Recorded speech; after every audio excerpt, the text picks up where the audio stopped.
Hello kitties, Radhe Radhe. Welcome back to the class. आज हम इस वीडियो में देखेंगे एक्सरसाइज 4.3। ओके, स्टार्ट करते हैं। Quadratic formula. ठीक है, क्वाड्रेटिक फार्मूला क्या होता है? Quadratic formula is a x square. सबसे पहले क्वाड्रेटिक फार्मूला पढ़ने से पहले हम समझते हैं एक जनरल इक्वेशन। किसके लिए क्वाड्रेटिक फार्मूला यूज़ होगा, हम क्या देखकर क्वाड्रेटिक फार्मूला लगाएंगे। क्लियर है? हमें सबसे पहले ये देखनी है ऐसी फॉर्म में ये प्रेजेंट होना चाहिए। कोई भी इक्वेशन इस जनरल फॉर्म में होनी चाहिए which is a x square plus b x plus c is equal to 0। इस फॉर्म में ये क्वाड्रेटिक इक्वेशन होनी चाहिए।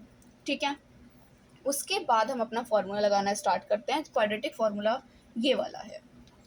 क्या है? एक्स की वैल्यू। देखो, हम इसको अगर हम देखें, ये आप देख रहे हो, ये क्वाड्रेटिक इक्वेशन है और हमने इसकी एक्स की वैल्यू निकालने के लिए एक स्प्लिटिंग मिडल टर्म मेथड सीखा था, है ना। स्प्लिटिंग मिडल टर्म मेथड सीखा था। बस अब ये दूसरा मेथड है कि कुछ कुछ अगर जैसे स्प्लिटिंग मिडल टर्म से नहीं हो पाती हैं या बड़ा लगता है, डिफ़िकल्ट हो जाती है, तो हम क्या करते हैं, ये वाला मेथड से हम भी एक्स की वैल्यू निकाल सकते हैं। ठीक है, वो तो एक मेथड है ही, इससे भी हम निकाल सकते हैं। ठीक है, देखते हैं इससे कैसे निकालेंगे। क्या करते हैं, माइनस बी, ये जो बी होता है इसको नेगेटिव वाला लेते हैं, प्लस अंडर रूट, ये होता है पूरा डी।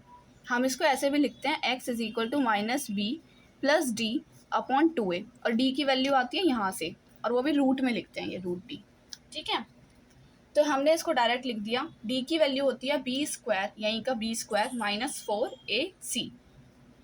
क्लियर है? यहाँ से डी की वैल्यू निकाल के यहाँ पुट कर दो, या डायरेक्ट ही निकाल देते हैं कि minus b plus under root b square minus 4ac और अपॉन में 2a, ये याद रखना पड़ेगा।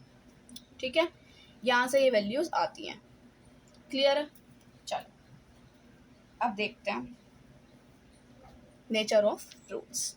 ठीक है, नेचर ऑफ रूट्स में क्या होता है, कैसे पता चलेगा कि वो रूट जो ये एक्स की वैल्यू आई है वो कौन से नेचर की है, किस टाइप की है, कैसे पता चलेगा। देखो, अगर इस डी की वैल्यू जो यहाँ से हम वैल्यू निकालेंगे, अगर वो ग्रेटर देन 0 आ जाए तो टू डिस्टिंक्ट रियल रूट्स, इसका मतलब होगा कि दो डिस्टिंक्ट मतलब डिफरेंट, और वो भी रियल रूट्स, मतलब सही जो होती हैं रियल रूट्स, नॉर्मल जो हम देखते आए हैं अपने डेली लाइफ में, वैसी ही हमारी मिलेगी। ठीक है, तो दो डिफरेंट रूट्स हमें मिल जाएंगी। अगर डी की वैल्यू यहाँ से जो वैल्यू आई है वो अगर 0 ही आ गई, तो इसका मतलब जो ये दो रूट्स आई हैं वो इक्वल होगी। अगर ये 1 आई है एक्स की वैल्यू, तो ये भी 1 होगी। बट इस डिस्टिंक्ट रूट में क्या था कि अगर एक्स की वैल्यू एक 1 आई है तो एक 2 आएगी, बिल्कुल डिफरेंट। और अगर 0 के इक्वल आ गई, इसका मतलब यहाँ से x2 आई है तो यहाँ से भी x2 ही आएगा। दो x की वैल्यू मिलती है ना, जितनी डिग्री होती है उतनी x की वैल्यूज मिलती हैं, तो यहाँ से दो x की वैल्यू बिल्कुल सेम मिलेगी। थर्ड, तो इसका मतलब बोलेंगे कि distinct real roots, equal real roots. अब है no real roots. No real roots में मतलब अगर इस डी की वैल्यू 0 से छोटी आ गई, मतलब नेगेटिव में आ गई, है ना, ऐसे आ गई, 0 से छोटी आ गई, तो हम इसको क्या बोलेंगे, नो रियल रूट्स, के रियल रूट्स नहीं है। क्लियर है? ये तीन कंडीशन होती हैं। अब हम आगे पढ़ते हैं, अपना एक एग्जांपल देख लेते हैं कैसे सॉल्व करते हैं। ठीक है, एग्जांपल के थ्रू और समझेंगे जिससे कि क्लियर हो जाए आपको अच्छे से, जो भी डाउट्स हो वो ना रहे। तो एग्जांपल देख लेते हैं क्या है। 2x square minus 5x plus 3। ठीक है, ये हमारी एक इक्वेशन है। देखो, अब सबसे पहले देखो, क्या ये जनरल फॉर्म में है, a x square plus b x plus c is equal to 0। Sign का कोई डिफरेंस नहीं रहता इतना, क्योंकि हम साइन तो वैसे ही ले लेते हैं।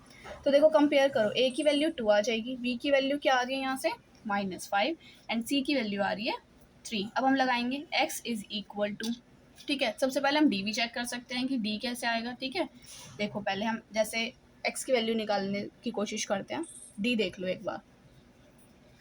डी क्या था, b square minus 4ac। B square, b की वैल्यू है -5, -5 का स्क्वायर -4, ए की वैल्यू है 2, सी की वैल्यू है 3। 25 -4 2 ज़ा 8 3 ज़ा 24, क्या आ गया 1। डी की वैल्यू 1 है विच इज़ ग्रेटर देन 0, और ग्रेटर देन 0 वाला हमने क्या पढ़ा था कि टू डिस्टिंक्ट रियल रूट्स आने वाली है, और जिसके रियल रूट्स आएंगी हम उसी की वैल्यू आगे सॉल्व करेंगे, उसी का ही आगे सॉल्यूशन निकालेंगे। या माइनस भी होता है, क्योंकि एक बार प्लस में एक बार माइनस होता है, तभी तो दो आएंगे एक्स की वैल्यूज, है ना। देखो, अगर वो ये दोनों केस में हम एक्स की वैल्यू निकाल सकते हैं। नो रियल रूट्स, इस केस में हम एक्स की वैल्यू नहीं निकाल पाएंगे, जो हम आगे देखेंगे। रूट्स एग्जिस्ट करनी चाहिए। देखो, अब आ गई हमारी डी की रियल रूट्स एग्जिस्ट करेंगी, वो भी टू डिफरेंट, इसका मतलब दो वैल्यू मिलने वाली है हमें डिफरेंट डिफरेंट। निकालते हैं minus b plus minus under root b square minus 4ac upon 2a। निकालो अब माइनस बी 5 क्योंकि वो प्लस माइनस हो गया ना, under root b square 25 minus में 4 2 ज़ा 8 3 ज़ा 24 अपॉन में 2a 2 2 ज़ा 4। देखो अब क्या आ गई, एक्स की वैल्यू एक बार प्लस में लेंगे 5 प्लस 1/4 और एक बार रूट 1 का तो 1 ही होता है और एक बार 5 माइनस 1/4, तो क्या आ गया 6/4 3/2 और यहाँ से 4/4 1। तो एक्स की दो वैल्यूज़ मिल गई 3/2 और 1। क्लियर है? तो हमें दिख रहा है ना दो वैल्यूज़ मिल गई, मतलब टू डिस्टिंक्ट रियल रूट्स मिल गई हैं हमको। तो बस ऐसे हमें इसे सॉल्व करना है। क्लियर है? नेक्स्ट क्लास में हम इसकी एक्सरसाइज स्टार्ट करेंगे। ठीक है, ये आज इंट्रोडक्शन वीडियो यहीं तक। ठीक है, मिलते हैं नेक्स्ट वीडियो में। कोई भी डाउट होता है इसको प्रैक्टिस करना, फिर हम इसी से रिलेटेड क्वेश्चंस करेंगे, बहुत इजीली सॉल्व हो जाएंगे क्योंकि आप ऑलरेडी इंट्रोडक्शन वीडियो देख कर आओगे तो। ठीक है, मिलते हैं नेक्स्ट वीडियो में। आज की वीडियो समझ आई हो तो प्लीज़ लाइक कीजिए, कमेंट कीजिए, सब्सक्राइब कीजिए, अपने क्लासमेट्स के साथ शेयर कीजिए। मिलते हैं नेक्स्ट वीडियो में। राधे राधे।